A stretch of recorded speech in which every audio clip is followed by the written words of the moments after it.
good morning, good afternoon, wherever and whatever time it is that you're viewing this video. We're so delighted to have you. And I am delighted to have Mr. Pearson with me. Before I start talking, I guess you guys would like to know who I am. I am Tika of Talking Tea with Tika out of Atlanta, Georgia. And I am honored to have Mr. Pearson. Before I got ready for this interview, I had to, of course, to do my research, and I'm going, oh, wait a minute. Oh, wait.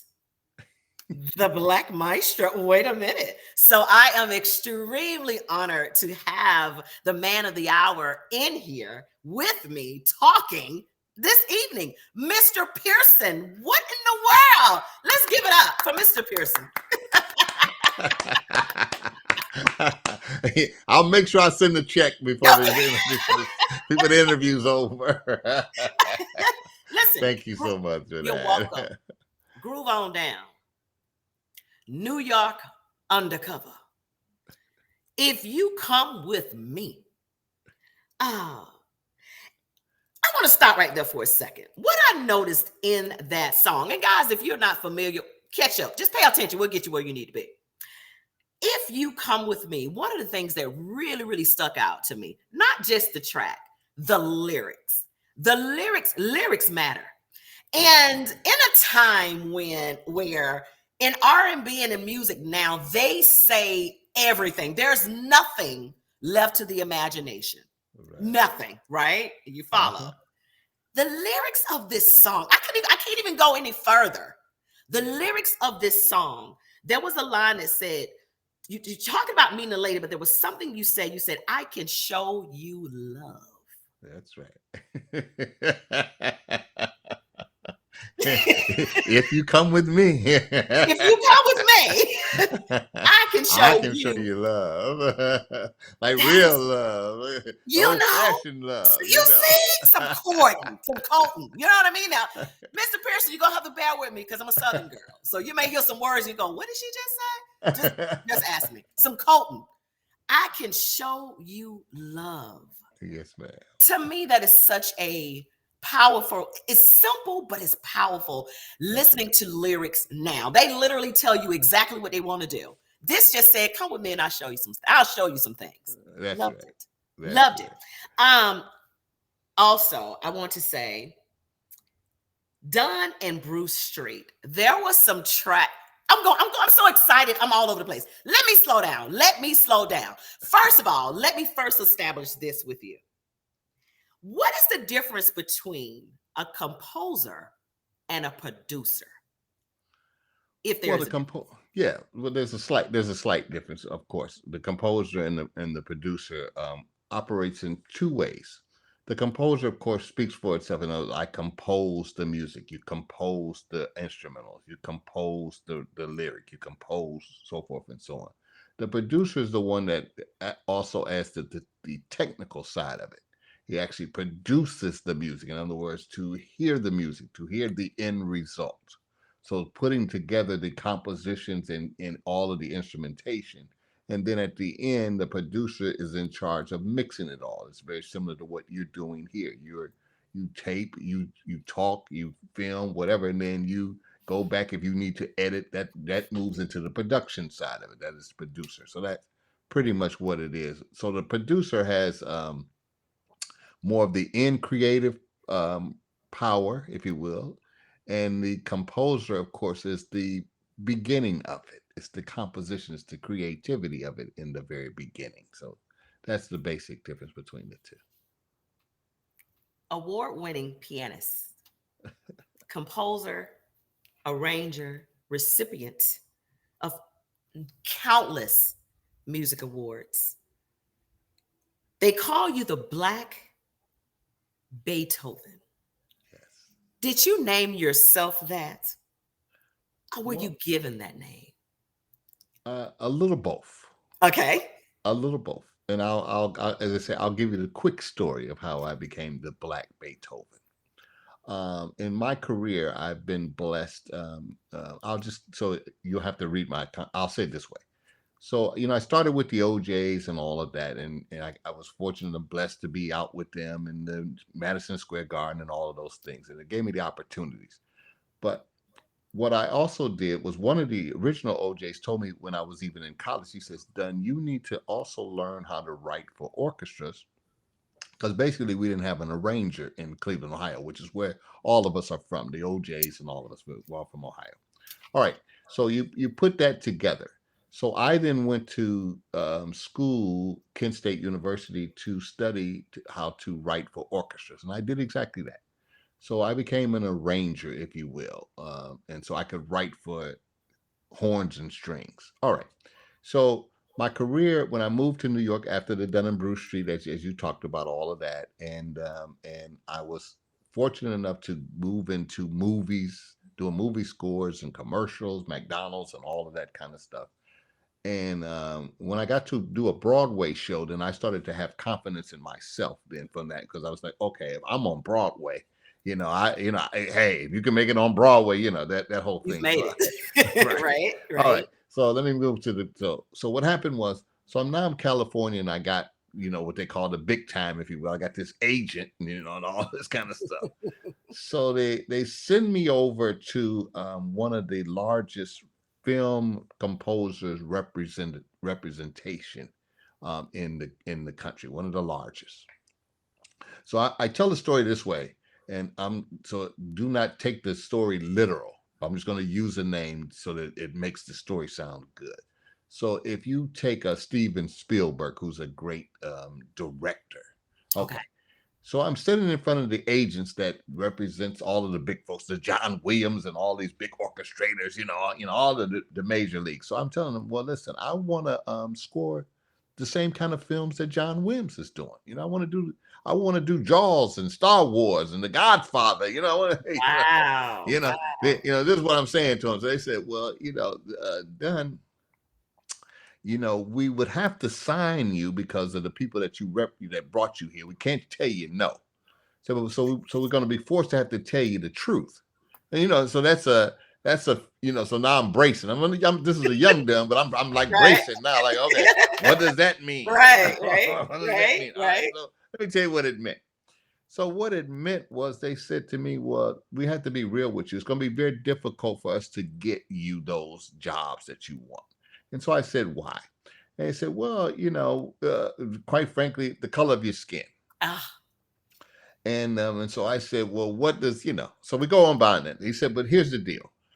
And they made me understand it to this degree. So I'm going to use Steven Spielberg, but this is not who they talked about. But I just use his name as a big. He said, well, listen, it might be difficult if Steven Spielberg is spending $200 million on his film or whatever. He deserves to be comfortable in whatever choice he makes. And they said that, so he would probably feel inferior to have to talk with you about the music in his show that just would not be that comfortable. This is back, it's back in that time where right, right, right. it was a very frank conversation. Okay, so this is how the Black Beethoven thing. So I understood with that, man. I got, Okay, it take a okay. rocket scientist to figure that part out. Right, right, right, Okay. right. So I said, well, so what you're saying is that Steven Spielberg is entitled to have the best. Okay, that's correct. The best sounds good. All right, great. So it defines now what is the definition of the best is what it comes down to. I said, so the best from my perspective would be a white kid somewhere sitting with bifocals sitting in front of this high tech kind of thing, Mhm, that's mhm. your interpretation of being the best. So I asked them, I said, do you have a piano? And they said, yes. So I walked over to the piano and I turned and I played a Bach sonata. But I Oh, opened with Beethoven's Fifth, down, down, down, down, yeah, down, yeah, yeah. down, and then I went into this Bach sonata. So when I stopped, finished, and I turned around to them, they looked at it and they said, well, wow, okay. So in essence, what they were really saying, okay, there's a black guy that can actually play the classical music. All right, okay, that's good. I didn't say a word, but this is what I did. I turned back around and I played that same Bach sonata. But this time I sang, the smiling in your face all the time, want to take your place, the backstabbers. It was exactly the same music. Really? It was just in a different presentation of it. But the same Bach sonata. So in that moment, the Black Beethoven was born because basically, so I've gone on to show that James Brown was just as talented as Beethoven. Michael Jackson certainly was just as talented as Bach and Handelman and all these other wonderful composers of Wow. back in the day. It's just a simple application. See? But it Wow. was exactly the same.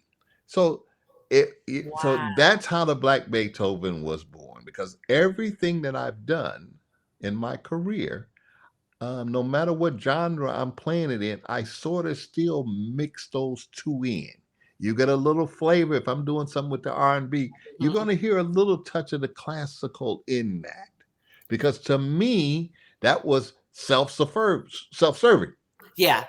Because again, if you get a little bit of that sound in there, then that will then attract others. So I'm going to be a little technical for your crowd to understand this right now, but the audience, I'm sorry, the audience. Okay, so I'll take D'Angelo. That's a big record for me and I'm in this video and all of that, you know, Which particular song? cruising, cruising, cruising. Oh, wow. Right, I'm in this cruising video, and I orchestrated the whole thing. We're including the orchestra. If you see the video, you see me conducting the orchestra, all of that. Okay, in the arrangement of that, the only changes that I made that may not have been on the Smokey Robinson version, the original version, Mhm. everything else that I did was very classical. See, so Wow. it just added a different little flavor to it. See, and so then that compelled more artists. So Mary J. Blige and all them, they followed after that, because Mhm, now mhm. That they didn't know sound. what that is, but they wanted that sound. Yes, Mhm. you understand that, right? I So do. right, Absolutely. right. So, all right. So I just gave the audience a little background of what that means and how I got to the Black Beethoven. But it's all born out of the business of music. And I'm gonna help you out a little bit. I'm gonna move to the Orlando Film Festival in just a short way to say this way. So Okay. my performance at the Orlando, and we're gonna talk about that Yeah. and big in a minute. But Mhm. my performance at the Orlando Urban Film Festival is I'm doing a montage of the history of urban films. And the difference is that while I'm talking about the wonderful artists, the actors, and writers and producers that have brought creative content, but I'm Mhm. also going to also be playing the piano, and Oh, I'm going to play a lot of the classical idioms of what the Black Beethoven. So the Black Beethoven is going to now set it to the film industry of the history of urban films. That's correct. okay. Listen to me.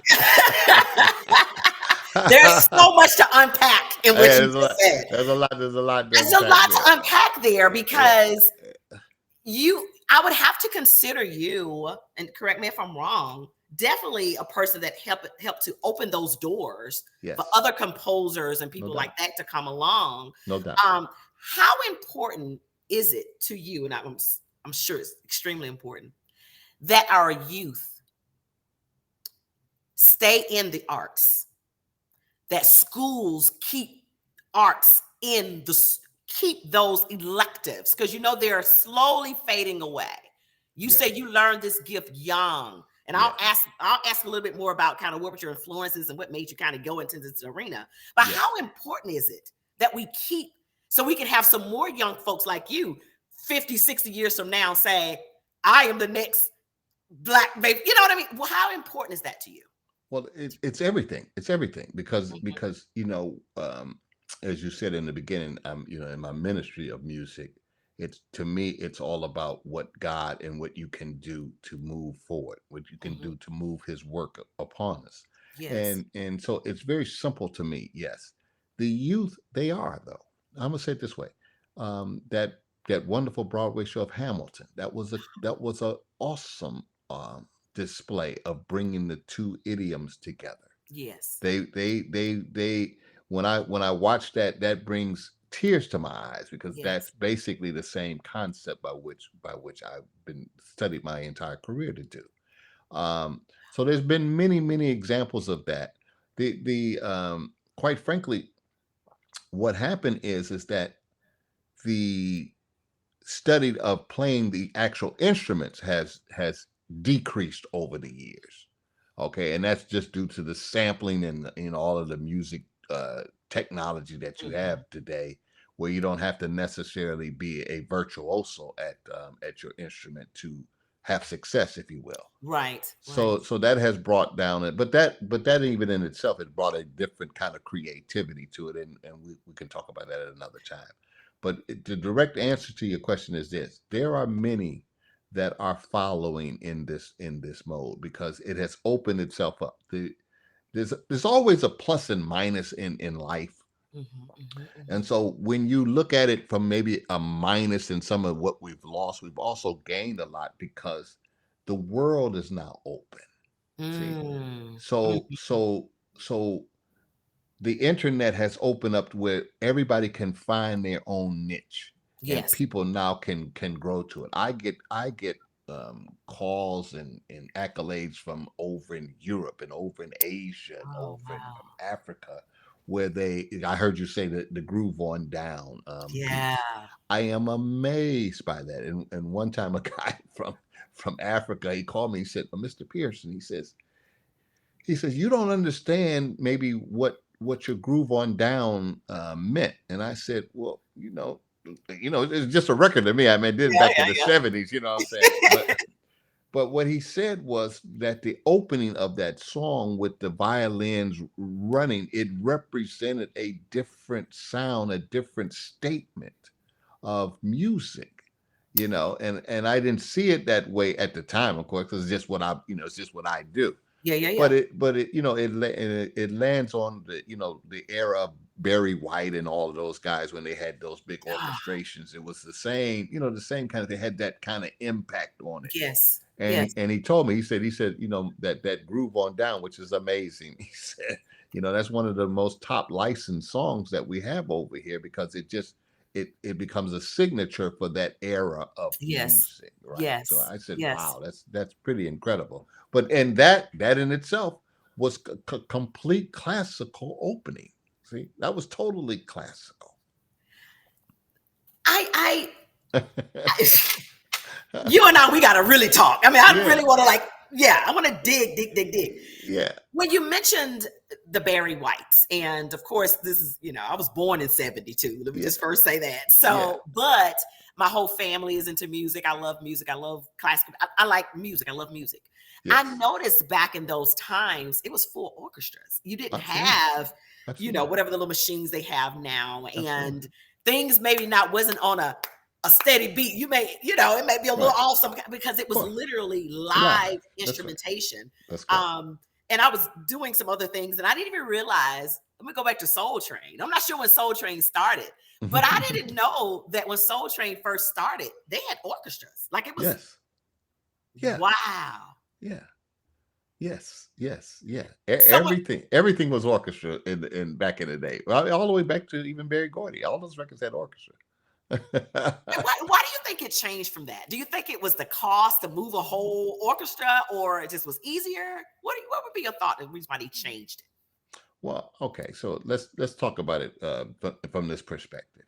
Um, I have a conversation many times about mediocre. What is mediocre? And the actual thing of it is that in any field you have the exceptional, and then you have the middle, and then you have the bottom, if you will, just to say it that way. So the exceptional is very difficult to achieve, otherwise they wouldn't be exceptional. So it took a special craft to be exceptional, if you will, Hmm. to have the orchestras and all of that. Somebody had to write all those parts out. So what happened was, to carry on the productions, you had to try to limit some of the access of the exceptional, and so it Uh, just sort of moves back and forth. So okay. everybody was trying to figure out a way. I can't. So in other words, if I'm in the middle, I don't know how to do that, but I need to have that on that to have my success. See, Ah, right. So ah, it's supply and demand.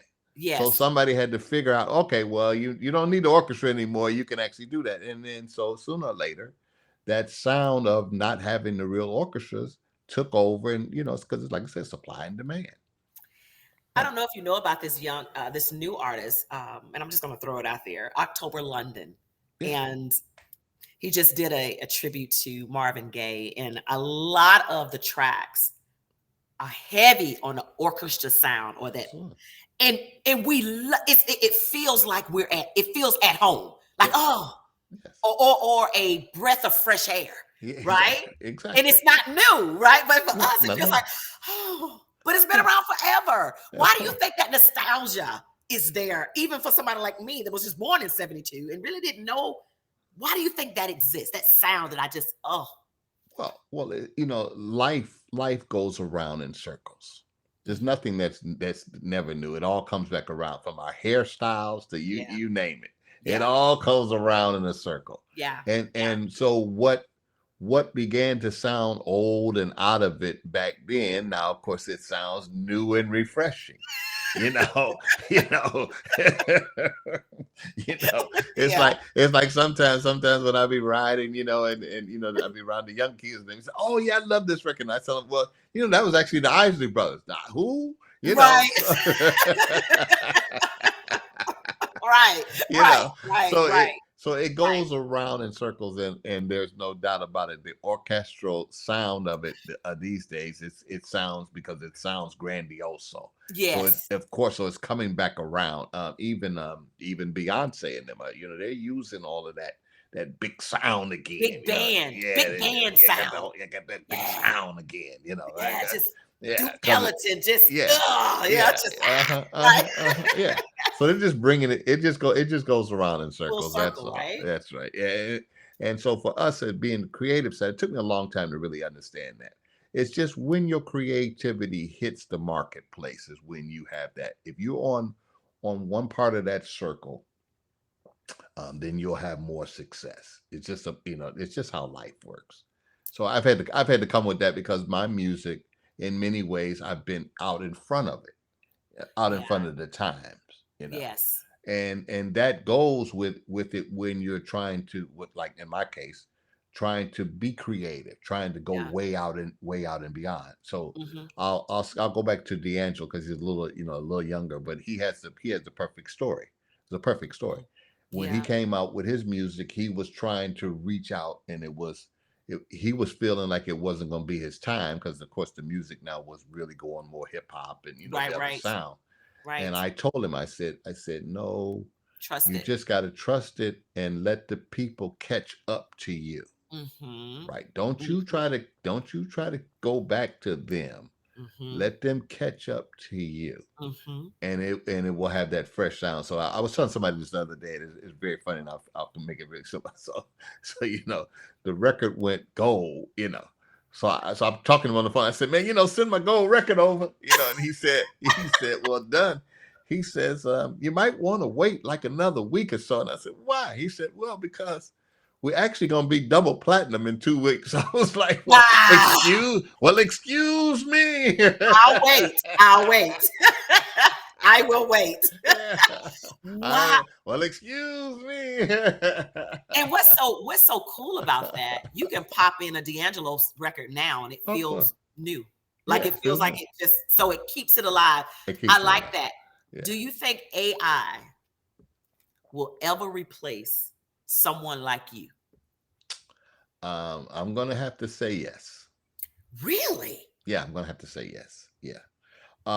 Because the computer, if you will, was built for information. Okay. The internet is filled with all of the information of mankind. That's what the genius part of the whole computer system is. So we're now in a technical phase. Well, so where they could actually literally put Dunn Pearson, Quincy Jones, and some of my other people, they could combine our music and AI, and they could spit it out, and it will be able, because it takes the information. It will take the best of a Dunn Pearson, the best of Quincy Jones. They'll mix it all in together, and there will be something that will be remarkable. Something that's, in other words, so basically what I'm saying, imagine a mass collaboration with all the greatest singers. Let's just take it in Yeah. that level. Yeah. Yeah. Imagine what that sound would be. Yeah. So I'm gonna say because the commerciality of what that would represent will have the appearance that this is far more greater than any of us could do it as individuals. Now the other part of it, of course, would be subjective. Now, if you're asking me about Dunn Pearson, can somebody ever do Dunn Pearson? I'm gonna say absolutely not. No, no, no Right. way, no, no, no, no, no, no, no, no. No, no, no. But Of but course not. of course not. You know what I'm In saying? my Clark sisters tone, right? Yeah, yeah. Oh no, Ooh. no, no. Oh, why? Ooh. What are you? Oh, Right. you know. I was just thinking it would lose the human element. Of course it Like, is. Of course it is. Yeah, the beats yeah. are going to be exactly right. And everything is going to be so perfect where, when you were listening to some of the other stuff, everything wasn't exactly perfect. No, of That course not. lets you know there was a human that did it. So Oh, I'm no just, doubt. Yeah, no doubt. Well, that part, and they're going to okay, so you're right about that. Okay. The reason I'm saying that it will be successful is because you can actually even program that in. You can program that offness that you hear. It's like that uh, retard that you yeah, can't necessarily, you have to slow it down and then bring it back up to that big level. yeah, All yeah, of yeah, those transitional things. Well, yeah. now you'll be able to, so imagine this. That's what I'm trying to tell you. So if you like the Dunn Pearson style of cadences, which is I'm being very technical to your audience, the cadence is at the end of the phrase all of the time. So Okay. if you come to the end of the phrase and I slow it down, it's like if you're in church Okay. and to get down to the end of the song, at the end of the hymn, and now you're getting ready to start the next verse. Yeah, yeah, Okay, yeah. so it sort of slows down at the end because basically what you're saying, okay, we did that verse. Now you're ready for the second verse, and then we go back and we sing. Okay. Right. So if you like my style of playing and so forth and so on, you can actually program that in. That is See? scary. That's scary, right? Exactly. So yeah, the technology it's already there to be able to actually do that. But we'll see. We shall see. That's the great thing about it. I'm Look. with you. I'm with you too. I'm old school. Of course I'm like this here. But that's being naive. No. I mean, whatever. Um, Yeah. what was the first concert you attended? Okay. I would have to. Well, okay. Well, you had to go back to my history. So, at age 16, I was part of a group called the Ponderosa Twins, and we had a million-selling record. It was a rendition of Sam Cooke's "Darling, You Send Me," and the Ponderosa Twins had two sets of twins and a Okay. little lead singer like Michael Jackson. And the Okay. Jackson Five were just coming out at the identical time. Wow. So on Okay. many of the shows, they put us together because that was a great sale. Okay. So to be direct to your answer, I would have to say, but the record label that we were on, they had the moments with their love on a two. I found love on a two-way street. Yes. The moments were the headliners of that record company. So to answer your question, that would be my first concert that I went to because they were the headliners of the show and we were, you know, we were the opening act. So mine would go from there. Many shows we had James Brown was the headliner. So when you have especially back in them days, you had like the Apollo in New York, you had the Yeah. Uptown in Philly, blah blah blah. Oh my You could God. go to all those different things and you play all the time. So that would be the answer to that in terms of who I actually played with the first concert. That would be it. Yeah. Who was the artist that you were starstruck? You were like, oh, that's, I don't know, Sly Michael Jackson. Stone. I mean, who was it? Sly Stone. Oh, yeah, Sly Stone. yeah. Hands down back in my And day. Back in my time. Hands down. why was He, it him? Why was he, it Sly? What was it about him that well, was like, okay, because interesting. For me, I didn't know. First of all, I just thought he was hip back then. Okay, yeah, pretty him? but yeah, hip is the word. Yeah. But the music also was not totally black. It had a tinge of out there. So I actually liked the Barbara Streisand and all those kind of music because that's what I had to Mhm. learn to play on the piano. So I Mm. started to like a lot of those songs. So black music, of course, was still the dominant thing on radio and all that, Yeah, yeah, yeah. and all my high school friends. Everybody Yeah, played that. yeah, yeah, yeah. So Sly Stone was like a little relief for me. He could do it, and let me just say, I'm a man of stories. Very quick story. I So love he had a album where he had these fur boots on the cover. it. Sly Okay. Stone his okay. My mother took me all around the city of Cleveland, and we finally found a pair of those boots at a What? ski shop. Little did I know that you actually wore them kind of boots on a ski, but it makes sense, But of course, as a kid, I'm in high school. I don't know no better. Make a long story short, I had a band in high school that was part of this Ponderosa Twin. That was our band, right? Okay. And so when it was our turn, talent show, talent show, Oh that's yeah. the biggest Big sight you can have. thing. It big Yeah. thing. Okay. And all I did was simply walk to the middle of the stage in those boots, and I put my arms out like this here. And from that point on, I was legendary in my high school. I tell people all the time, you may not know me on the big side. You may know the OJs, all the other. But to my high school kids, Dunn Pearson a You're the legend. man. Period. Period. Wow. What am I supposed it don't matter what y'all think, the other spot. The only thing that matters is that my high school, give me a break. to Hands down. Hands down. I love it. I have a vision of you just standing there like, That's I've it. arrived. I ain't had to do nothing. All I had to do was just stand there like this here. That is so funny. That is so funny. Like what's okay? Your playlist. Everybody's got their playlist. Yeah. Yeah. What song on your playlist that would surprise the listeners that you listen to? Like, you listen to that? What would like really shock us? Like, what? Well, I listened to Huey Lewis. So that might be a shot. And I listen to him a lot when I'm bike riding, and only because he got a lot of horn arrangements. Okay. And it makes me keep pedaling because they're like banging on me. Yeah. But the instrumentation of that and things of that nature. So my playlist would consist of those that have a lot of arrangement going on in it. And of course, I still play Barry White and Isaac Hayes and all of that because those impacts of Mhm. instruments, that power that comes from that, it still keeps me excited to Yeah. this day. Yeah, it So does. I thought you were gonna say, I don't know, Biggie or somebody, Tupac. No? Only on occasion. Okay. But that's not in your regular playlist. Your No, regular no, no. playlist is your Yeah, sound you're yeah, familiar. yeah. That would be my playlist. I have to, of course, I have to be aware of the other music, and then it's part of being a production. I mean, you can't be in the Right. music business without acknowledging that. But for the most part, I stay in my lane. I'll put it that way.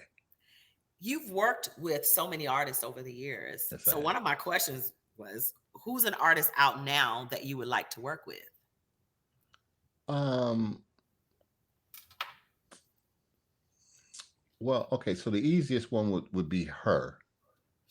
And that's because the chordal tones that she plays is really in my wheelhouse. Mm, mm. So that would be it.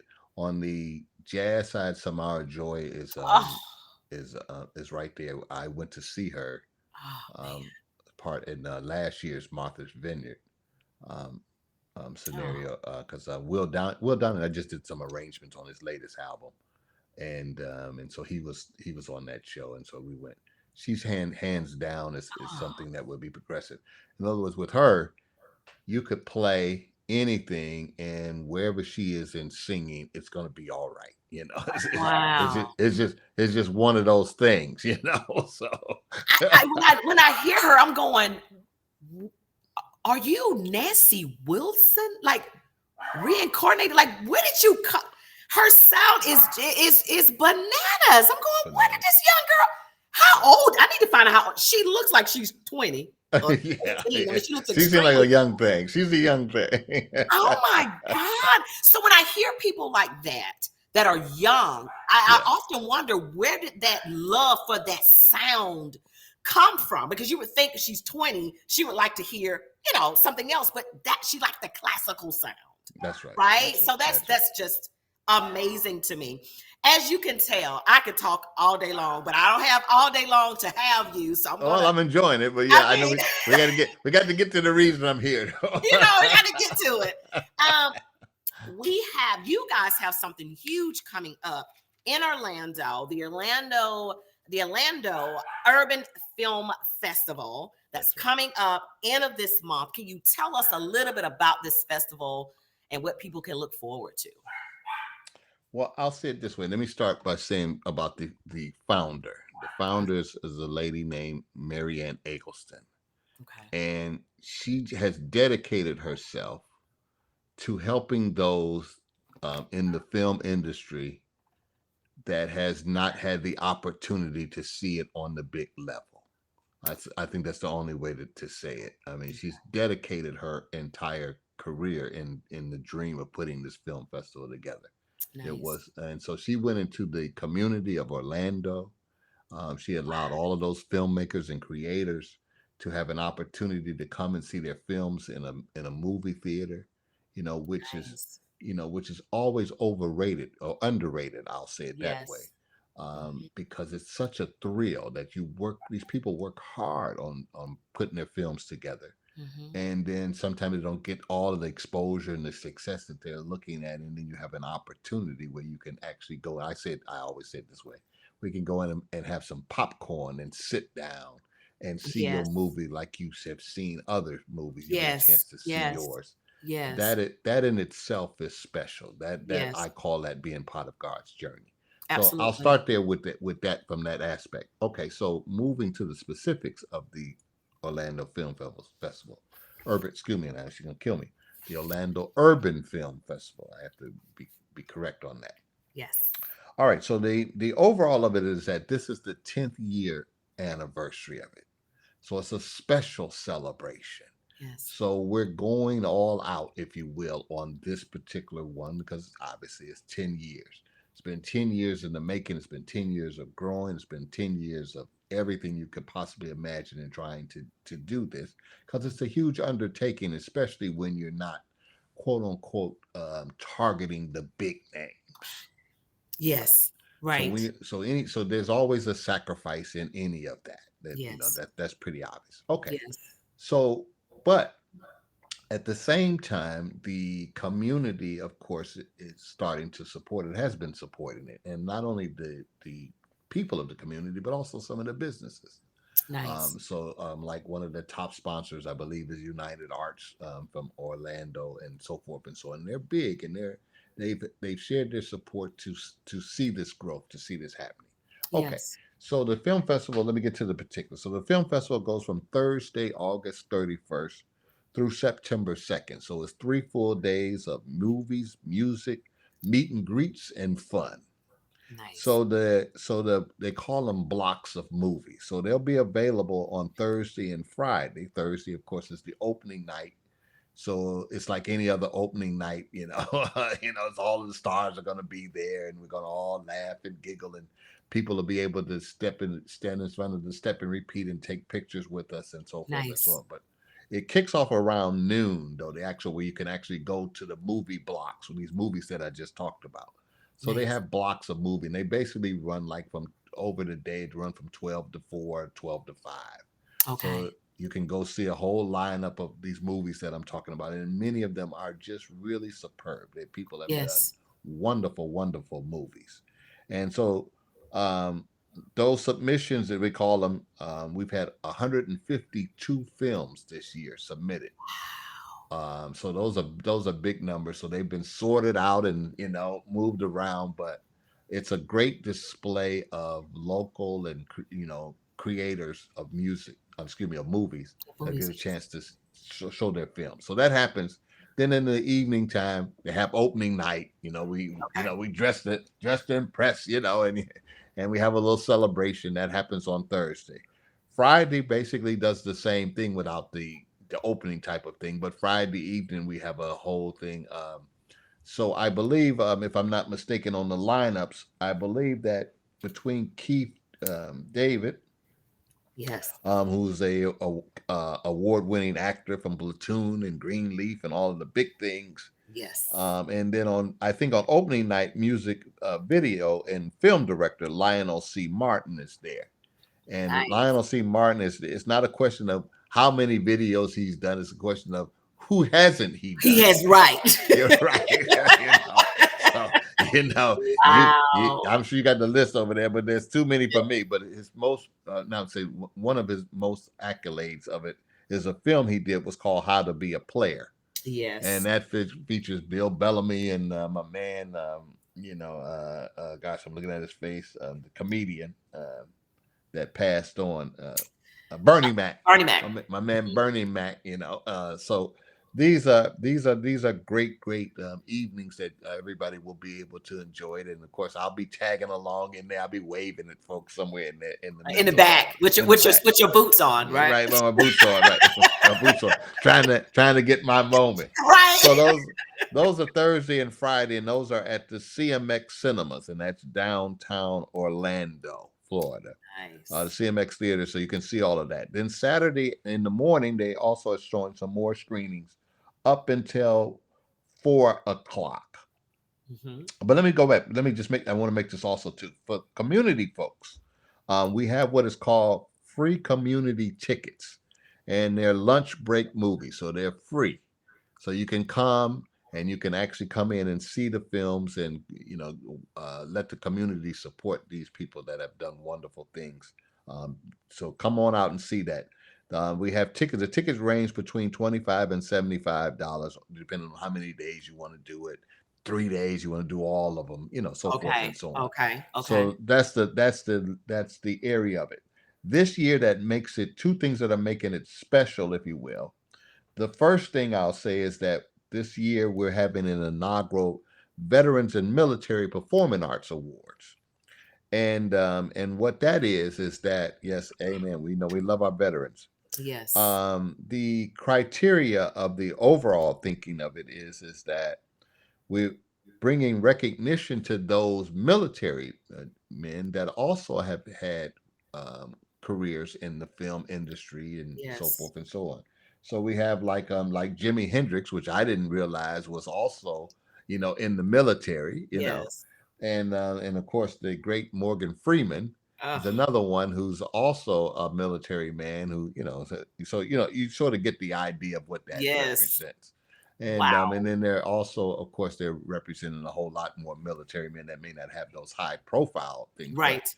they have that connection Right. with the military, and so it gives them a chance to feel some entertainment, get a little something back.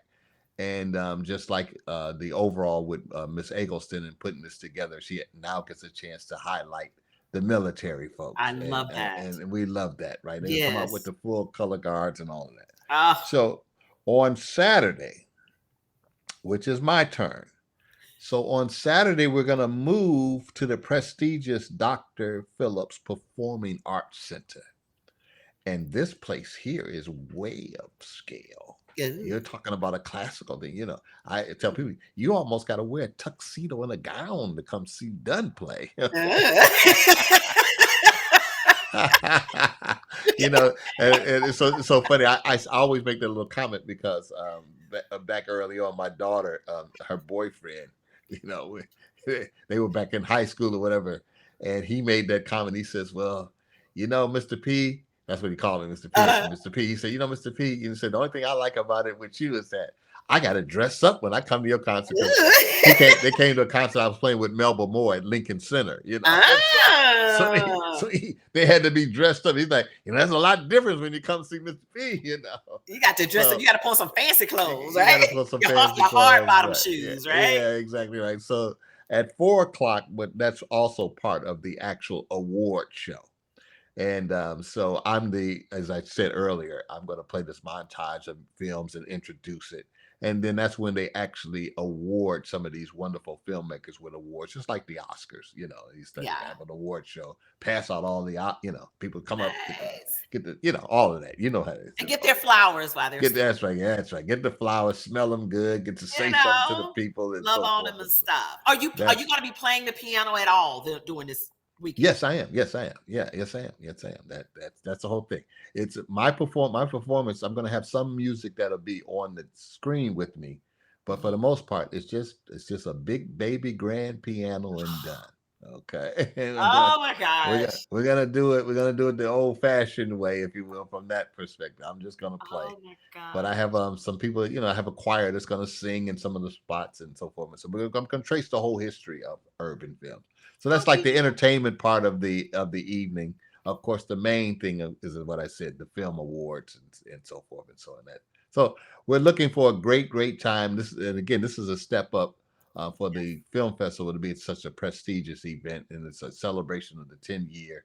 And I'm excited. I am just grateful and honored to be a part of that.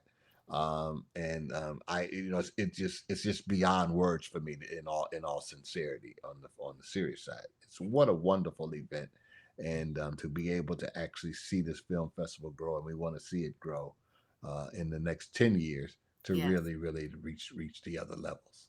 It So feels good. It yeah. feels good, right? So let me before I get away, let me get some of the other people that are on it too. Okay, so we have a singer, Adam Emil, I believe he was formerly of Color Me Bad. I Okay. don't know if I said his name correctly. We also have Grammy Award winning Felton Pilot of Confunction, the Unction, Love right? Train. And Come my on. man, Come on. he's coming. And then we have the New York Times bestseller. Her name is Zane, Christina Yes. Zane. Yes. She's what a wonderful resume she has. And Nice. then to accent mine, which is I'll tell you what I've done. Um, in my church growth, um, how I got to go full circle and end up at playing piano at the church is a wonderful story. But I say it to people is that I've been always in front of my career trying to dictate how it goes one way or the other. But this time I just let God. I Mm. just decided I'm just going to not do a thing. I'm not going to call nobody. I'm just going to Mhm. let it happen. Mhm. All Mhm. right. So to make a long story short, I wind up in Connecticut at a church called Hamden Plains United Methodist Church. And the surprise of it all is that the pastor of my church is a gentleman whose name is Jermaine Paul. And Okay. Jermaine Paul won the second season of the NBC smash television show called The Voice. Wow. Wow. Wow. What full circle moment. Wow. So I tell you, sometimes when you just let God, That's just I like don't him. have, I don't have to tell you anything No, more about uh-uh. that. That speaks for itself, right? Wow. You weren't looking for it. It just, Bam, bam, and so imagine the two of us. You get the picture. So he's I'll be also coming to preparing. Connecticut. Yeah, come on to Connecticut. He's also preparing to get down to Florida as well, and Yes. I'm hoping that he'll be able to actually get there. We're trying to work it out. It might be a little tough on the church that's going to lose both of us on a Sunday, so Right, we're right. still, it's a work. We're still It's working a on it. work. We're working on it. Wow. But You, if he comes in, he's going to help us. He's going to help me out, and we're going to really make the closing and all of that to be something special.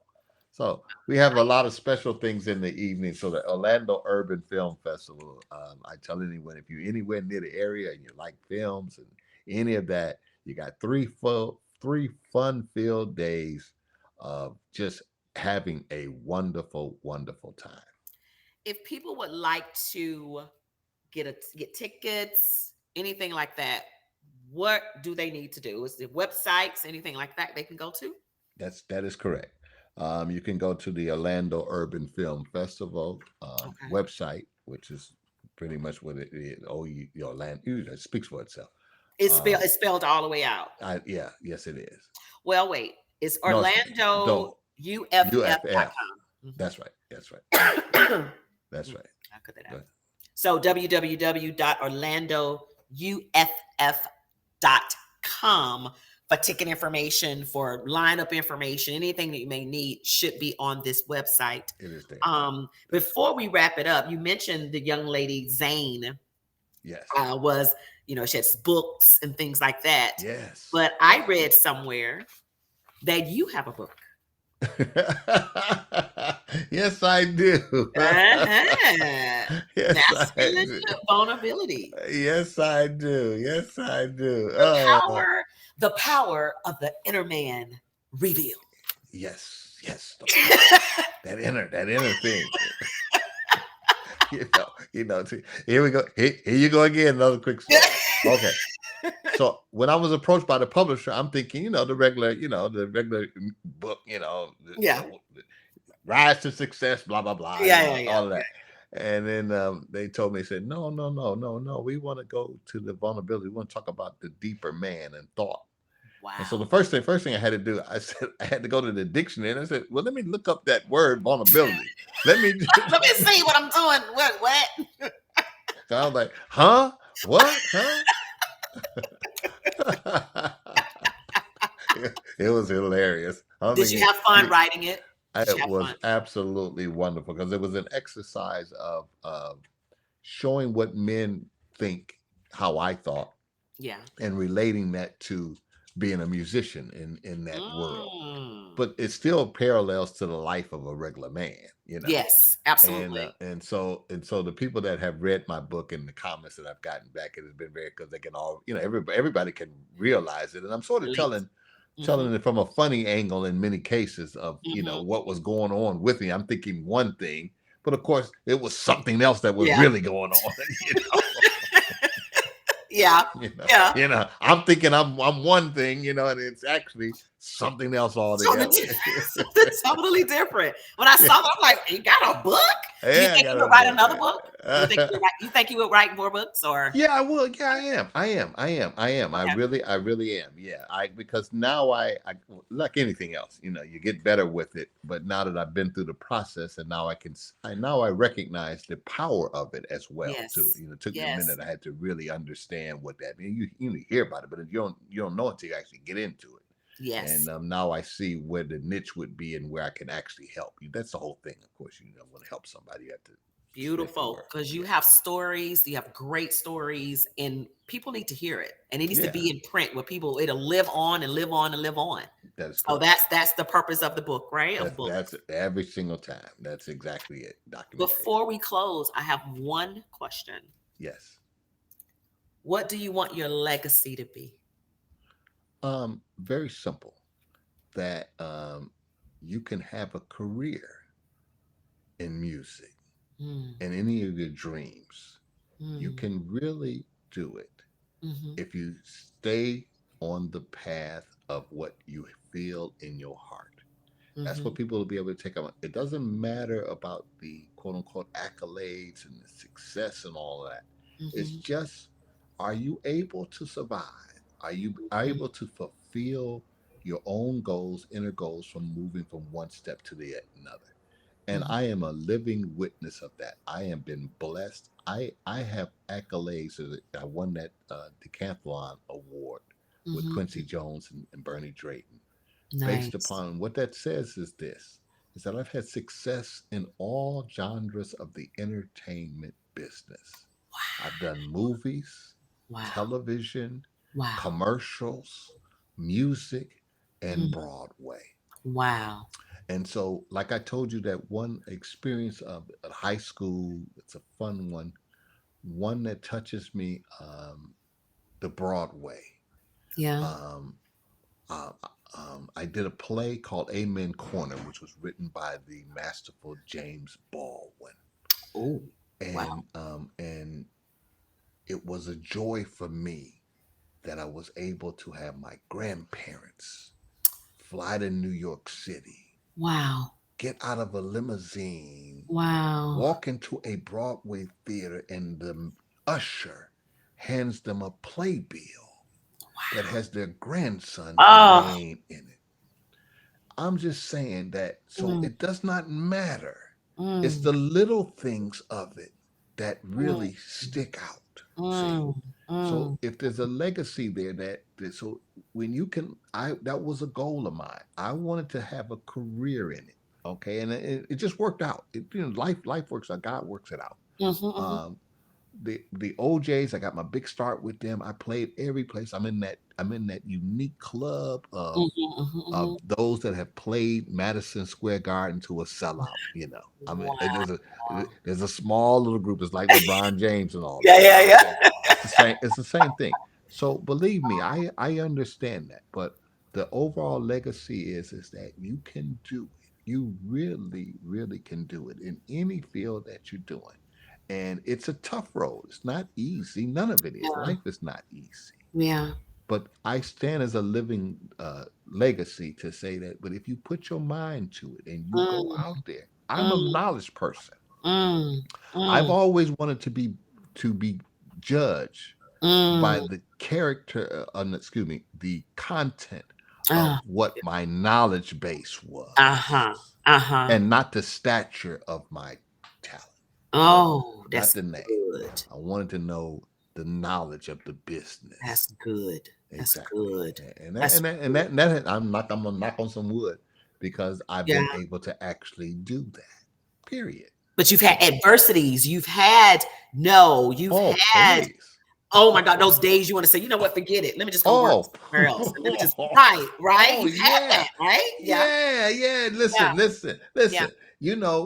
Life is like this. Rejection, I call it, is the number one killer of the whole thing. It's the most Mm-hmm, difficult thing to deal with is mm-hmm, rejection, mm-hmm, mm-hmm. because you have to take there's no there's realness. You may Uh-huh. have to knock on 99 doors to get that one to open. Right. So can you survive going back to hit the 99th door? Uh, See? that's See? hard. You're And preaching to that's me right now. Just let you know that, Mr. Pearson. You're preaching to me right yeah, now. because that's difficult. There Yeah. make no mistake about it. Yeah. And so to hear all those no's, and then Yeah. you finally hear this yes, but you have to know that you are going to find the yes. There is a yes there in some way, in some way, in some form. Don't make It, me cry. You're making me emotional now. Ah! I'm telling you, yeah. Trust me. I can tell the whole audience. Trust me on that. There's a yes Wow. there. You Yeah. just got to be able to do it. And trust me, it's very difficult. Yeah. Are you kidding me? Some rejection that wore me out. You Yeah. know? Right. Right. Right. And Mr. Pearson, for me in my show, I like to talk. This is where I like to be right here It's real because talk. the real conversation, like, Yeah, oh yeah, real we talk. can give you know, oh, I've done this and I've done Real talk. okay. But before you Oh, got there, what are some of the things you had to deal with? Were you ever told no? Did you ever want to give up? Did you ever want to say whatever? Maybe I chose the wrong career path. Maybe this is not what God wants me to do. Did you ever get into those doubts? And when I hear people like you say, of course, yeah, of yeah, of course I course. Yeah, have.